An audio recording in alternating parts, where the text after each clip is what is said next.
नमस्ते स्टूडेंट्स, मैं विक्रम कुमार यादव आज आपके लिए लेकर आया हूँ एक और इम्पोर्टेंट टॉपिक। अपन पढ़ रहे थे विभव कूप में दोलन गति। ठीक है, तो अपन ने देख लिए थे कि दोलक का वेग क्या होता है, दोलक का विस्थापन क्या होता है। अब अपन को देखना है कि दोलक का आवर्तकाल क्या होता है। देखो आवर्तकाल क्या होता है, तो आवर्तकाल क्या होता है, आवर्तकाल होता है अपनी कोई कण है वो अपनी स्थिति से चलकर प्रारंभ उसी अवस्था में आ जाए, प्रारंभिक अवस्था में आ जाए। तो इस प्रारंभिक अवस्था में आने के लिए उसको लगा समय क्या कहलाता है, आवर्तकाल। तो देखो दोलन गति में किसी पिंड को पुनः अपनी स्थिति तक पहुंचने में लगा समय या पुनः अपनी स्थिति को दोहराने में लगा समय क्या कहलाता है, आवर्तकाल। माना आवर्तकाल टी हो तो अपन जानते हैं एक्स बराबर होता है a sine omega naught T plus five. यह आ गया समीकरण नंबर 14 से।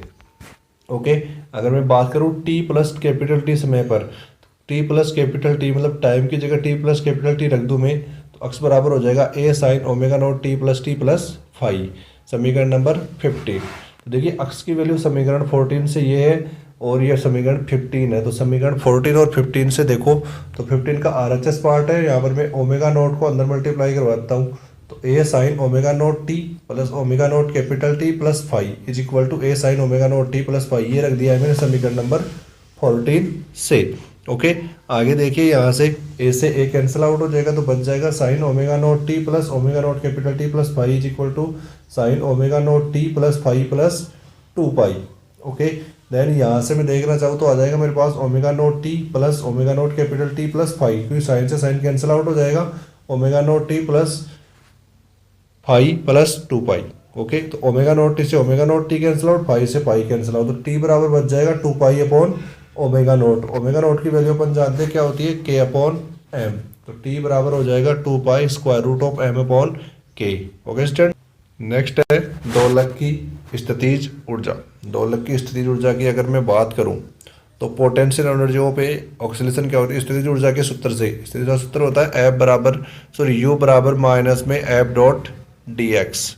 ओके, देन यहाँ से अगर मैं बात करूँ तो एफ बराबर होता है माइनस के एक्स, तो यू इज इक्वल टू क्या हो जाएगा, माइनस पे integration of minus k x into d x. Then you बराबर हो ये बन जाएगा, यहाँ से देखो के तो कांस्टेंट है, बाकी इसका इंटीग्रेशन करूँगा तो के square upon x square upon 2 बन जाएगा और माइनस प्लस हो जाएगा और प्लस सी। यदि एक्स बराबर एक्स नॉट हो तो यू बराबर 0, देन यहाँ से के बराबर क्या हो जाएगा 0। यदि एक्स बराबर एक्स नॉट हो तो यू बराबर 0, तो ये बन जाएगा यहाँ से यू बराबर हाफ के एक्स स्क्वायर। ओके स्टूडेंट्स, अब देखिए हमारे पास यहाँ पर एक्स है वो विस्थापन है, तो यू बराबर क्या बन जाएगा 1/2 के तो कांस्टेंट और एक्स स्क्वायर की वैल्यू हो जाएगी a square sine square omega naught T plus five. Okay student, then you बराबर आ जाएगा 1/2 के ए square sine square omega naught T plus five. जहाँ यू मिनिमम 0 हो तब omega naught T plus five क्या बन जाएगा 2 pi. Okay, u is equal to 0 हो, यू मिनिमम मतलब स्थितिज ऊर्जा मिनिमम है वो 0 हो तो omega naught T plus five क्या बन जाएगा n पाई। ओके स्टूडेंट्स, 2 पाई नहीं n पाई। देन यू मैक्सिमम हो जाएगा क्या 1/2 के ए स्क्वायर, 1/2 के ए स्क्वायर, क्योंकि साइन 2 पाई की वैल्यू क्या होती है 1। जब omega naught T plus five is equal to 2n plus 1 pi by 2 हो तो ये बन जाएगा क्या यू मैक्सिमम। ओके, देन के एन पाई पे तो अपना यू मिनिमम 0 हो जाएगा, मतलब एन पाई अगर इसकी value omega naught T plus five की वैल्यू एन पाई हो तो साइन की एन पाई की वैल्यू होती है स्टूडेंट 0, तो ये तो बन जाएगा 0। और अगर 2n प्लस 1 पाई बाई 2 हो तो यू मैक्सिमम बन जाएगा 1/2 के स्क्वायर।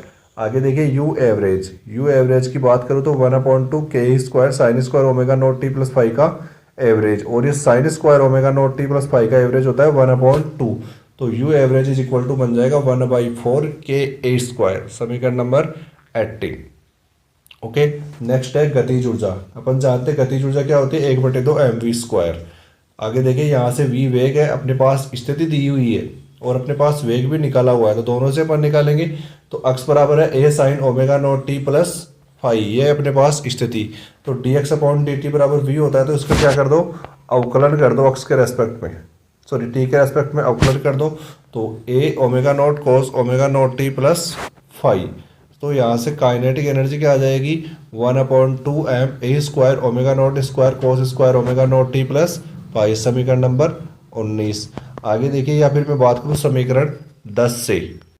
अगर समीकरण 10 से मैं बात करूं तो समीकरण 10 से काइनेटिक एनर्जी क्या हो जाएगी 1/2m ओमेगा नॉट स्क्वायर ए स्क्वायर माइनस एक्स स्क्वायर, क्योंकि वहाँ पर जो समीकरण 10 के अंदर जो v की वैल्यू आई थी वो थी omega naught square square root of A square minus x square.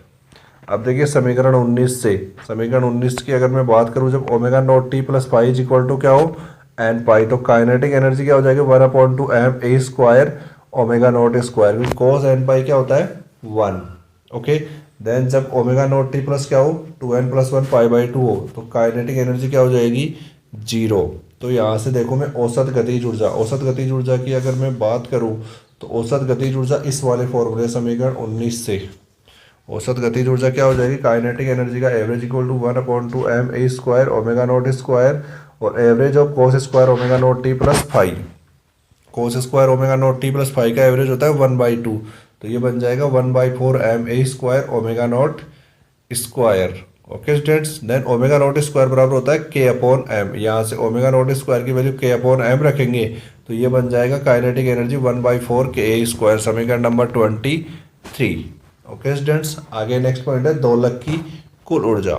दोलक की कुल ऊर्जा की बात करूँ तो मैं अपन जानते हैं कि ऊर्जा संरक्षण के नियम से कि कुल ऊर्जा होती है वो संरक्षित होती है, मतलब गतिज ऊर्जा और स्थितिज ऊर्जा दोनों का योग। तो देखिए मेरे पास गतिज ऊर्जा भी आ चुकी है और स्थितिज ऊर्जा भी आ चुकी है, दोनों ऊर्जाएं मेरे पास यहाँ पे आ चुकी है, तो दोनों को मैं ऐड कर दूंगा और यहाँ से निकाल लूंगा। तो E इज इक्वल टू यहाँ से देखिए E is equal to U plus kinetic energy, मतलब स्थितिज ऊर्जा प्लस गतिज ऊर्जा। तो ये लो जी, ये तो हो गई अपनी स्थितिज ऊर्जा, ये हो गई अपनी गतिज ऊर्जा, दोनों को जोड़ दो। ओमेगा नॉट स्क्वायर की जगह क्या रख दो k/m, देन ये आ जाएगा 1/2 k square sine square omega naught T plus five plus cos square omega naught T plus five. Okay, then ये वैल्यू होती है sine square theta plus cos square theta is equal to 1, तो E बराबर half k a square is equal to constant. Okay students, ये आ गया अपने पास समीकरण नंबर 24।